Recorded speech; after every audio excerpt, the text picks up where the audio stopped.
Howdy folks, how you doing today? So sorry for the mix-up here as we are changing over to that free book. A couple topics, not necessarily in the same order, and apparently this math random idea isn't even covered.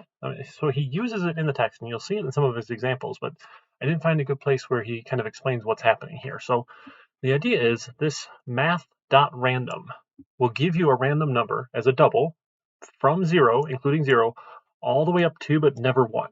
So you'll get between 0 and 0.9999999, like whatever 16 decimal places that we can fit in a double. So if we want to get a random number between, say, 1 and 5, we multiply it by the max number we want and then turn it into an integer. So math random times 5 as an integer will give me either 0 or 1 or 2 or 3 or 4. It'll never give me 5 because math random was never 1. So converting to an integer, remember we lose all those decimal places. So we can say, hey, I just want this as an integer here, cast it as an integer, and we lose all the decimal places. And then if I add 1 to it, now I'll have 1 to 5. So I'll get 0 to max, not including max. If I add 1, I'll have 1 to max, including the max. So we can use math random for any sort of range of numbers that we want here. It doesn't have to start with 1 necessarily.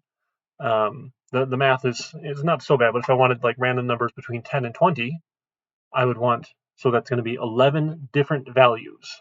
So I need to multiply math random by 11, and I would get between 0 and 10.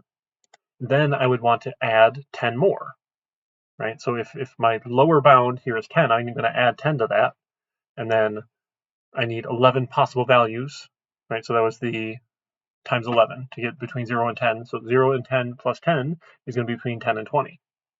So I just have a quick little loop here that's going to loop 10 times and pick a random number between 1 and 5 10 times. So let me run this real quick, and we'll see in the output here, it's relatively random. Now, this is known as a pseudo-random here. It's not actually random, and if someone knows what we're doing, they can accurately predict what numbers we will generate here. So you don't ever want to use this for any secure or cryptographic applications. It's just for picking a random number here. There's actually an interesting story a while ago. One of the slot machines that someone created used a random number generator that was well known, and as the numbers were spinning, or the things were spinning along the front, someone could have a camera facing it, and if they recorded the sequence that was displaying there as it started slowing down, they could predict when they needed to hit the button to get a jackpot by kind of timing that random number generation here. It was an interesting story. I think I was in Wired. I can look it up if you're curious here. But don't use this for anything that needs to be cryptographically secure, anything important that is not just, hey, let's just pick a random number for a minute here. Anything with significance, we want to use more libraries. There's other ways of doing it. We're not going to really get into it right now, but we're just using the math library. So capital M math.random will give you that double. So if you just want a double here, we can say, hey, here's a double for math.random. This will give me, I double some number is math random, equal, assign it the value here. So this will be between 0 and 1, never including 1. So we just multiply by the max number that we want and add 1 to it, and we'll get between 1 and max.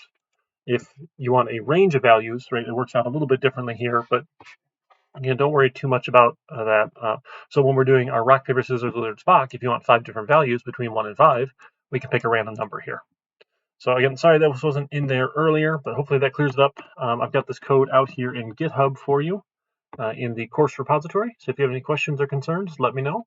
Thank you folks who did ask questions and clued me into the fact that, yeah, it was not actually really well explained at all, rather than he just kind of showed it in one of his examples here. So if we pull up his book here, let me grab that.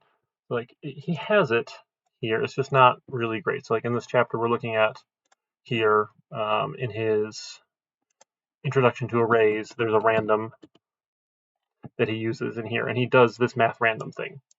So same idea, math random times 365 as an integer value. You're going to get between 0 and 364, which happens to work out well because we've created this array here with 365 slots. Again, we'll get more into arrays later. This is just kind of an introduction to it here. So I'm sorry that was not super clear with Math.Random, but hopefully that helps make a lot more sense. And again, bring the questions to me, post them in Discord, put them in the Q&A session, email, call, text, whatever you want to do. I'll make sure I get you pointed in the right direction. Take care, folks.